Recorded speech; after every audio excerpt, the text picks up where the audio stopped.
Ito, kanina, di ba, inayos na po natin yung loader dahil meron po tayong lilinisin at meron po tayong gagawin na lugar. Habang nagtatrabaho po yung loader kanina, meron pong sumulpot. Ito po, ayan, nasa damuhan po yung kaya po ito, nagkaroon po ako biglang na kakatayan dahil natamaan daw po ng loader. Para wala maging problema, eto, pakakatay ko na at babayaran ko na lang po doon sa may-ari.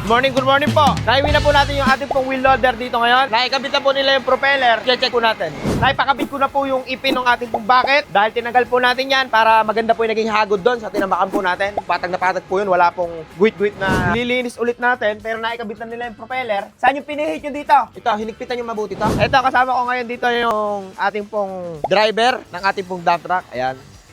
Ayan si Lapus at si John Lloyd. John Lloyd kamay.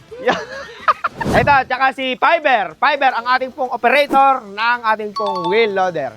Naiwi na po nila dito kagabi yan. Dumating po sila at okay naman po yung ginawa ni Master Dolpo sa kanila pong pantowing. Meron lang po kaming i-adjust at i-aayos pa para medyo naglalaro daw. Sa kinakapitan po ng bucket. Ito po yung ating pong 10-wheeler dump truck or mga ispat-ispat lang yan. Tuloy-tuloy yung trabaho kasi pagka po natapos yan at okay po yung mga naging trabaho, ibibigay na po natin yung bonus po ni Kuya Dolpo. Pwede bang tumakbo ta, mamaya na tayo magpakarga hapon. Magpa-full tank na tayo para makompute natin yung expenses. Tsaka na magpo-full tank doon pa sa Clitex sa bayan. Sayang yung points mo eh, no? Yan po, mga bossing, doon po kami pupunta sa may points, doon po sa may Clitex. Ginagawa ko po dito sa mga truck ko, ang sinasabi ko sa kanila, kumuha sila ng mga points card, yung pong para pag nagpapakarga po sila doon sa gasolinahan na yon, may points po sila. Ibinibigay ko na po sa kanila yon. Yung pong isa kong truck, yung pinapangarap daw niya, magkaroon siya ng refrigerator. Mga ilang madami-dami pa daw, pero at least kahit pa paano, may naiipon na siyang mga points.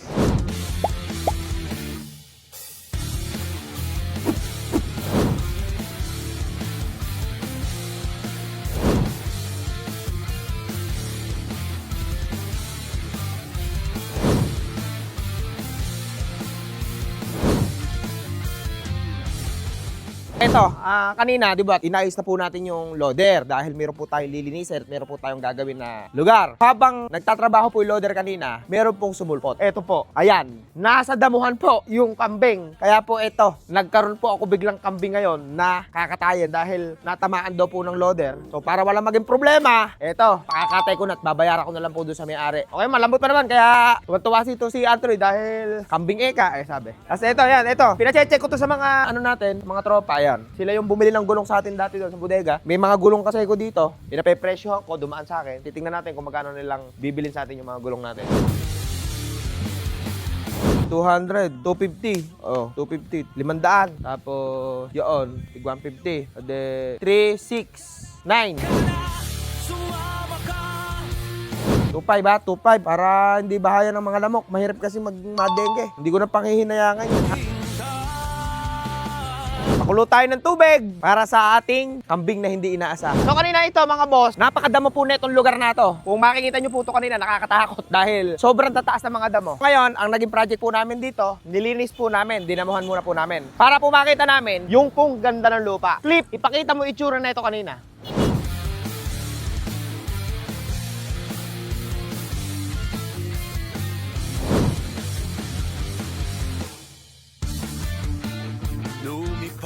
Ito po lupa na to along the highway, ito po ay binebenta po namin. Ang sukat po nito ay 2,000 square meter. Dito po sa may Silex, dito po sa may tapat ng A1 gas station dito sa Zaragoza, Santa Cruz, Nueva Ecija. Plano po namin dito, hanggat wala pa pong buyer, mag-i-stock muna po kami ng mga mix at mga panambak dito po sa lupa na to. Sa nakikita nyo po mga boss ko, ang lupa po na to ay may tambak na. Mataas na po ang tambak nito. Ayan mga boss ko, ang tapat nito. Yung pong masasarap na panindang kantin. Marami pong kumakain dyan mga boss ko ha. Naka-level naman na po ito sa highway. Yung 2,000 square meter na to ay napakaganda dahil nakita nyo po ang lupa. Clip, i-montage mo muna yan.